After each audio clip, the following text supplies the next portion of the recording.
Varkala beach part 3 ആണ് കേട്ടോ. നമ്മൾ പാരാമോട്ടറിംഗ് ഒക്കെ കഴിഞ്ഞിട്ട് നേരെ വർക്കല ക്ലിഫിലോട്ടാണ് വന്നത്. അവിടെയാണ് പാരാഗ്ലൈഡിങ് ചെയ്യുന്ന സ്ഥലമുള്ളത് കേട്ടോ. അവിടെ നിൽക്കുമ്പോൾ നല്ല രസമുണ്ട്. ചിലവരൊക്കെ പാരഗ്ലൈഡൊക്കെ ചെയ്തിട്ട് എൻ്റെ ഒരു വലിയൊരു ആഗ്രഹമാണ് കേട്ടോ പാരഗ്ലൈഡിങ് ചെയ്യുക എന്ന് പറയുന്നത്.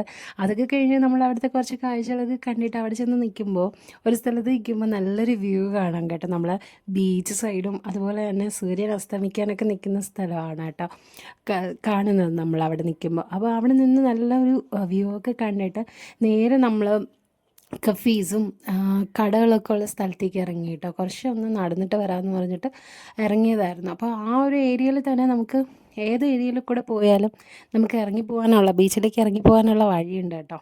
കുറച്ച് സ്റ്റെപ്സൊക്കെ ആയിട്ട് നമ്മളങ്ങ് താഴേക്ക് ഇറങ്ങിയിട്ടുണ്ടായിരുന്നു.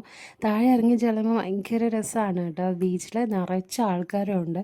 അന്ന് വീക്കെൻഡും കൂടെ ആയതുകൊണ്ടായിരിക്കണം നിറച്ച് ആൾക്കാരുണ്ടായിരുന്നു. മോന് കളിക്കാൻ വേണ്ടിയിട്ട് നമ്മൾ കുറേ നേരം ബീച്ചിൽ സ്പെൻഡ് ചെയ്തു കേട്ടോ. അതൊക്കെ കണ്ടപ്പോൾ എനിക്കൊന്ന് കളിച്ചാലോ അവിടെ കുളിച്ചാലോ എന്നൊക്കെ തോന്നിയിട്ടുണ്ടായിരുന്നു. വേറെ ഡ്രസ്സൊന്നും ഇല്ലാത്തതുകൊണ്ട് ഞാനതിന് മുതിർന്നില്ല. പിന്നെ അവിടെ നിന്നിട്ട് സൂര്യാസ്തമനമൊക്കെ കണ്ടിട്ടാണ് കേട്ടോ വീട്ടിലേക്ക് പോകുന്നത്.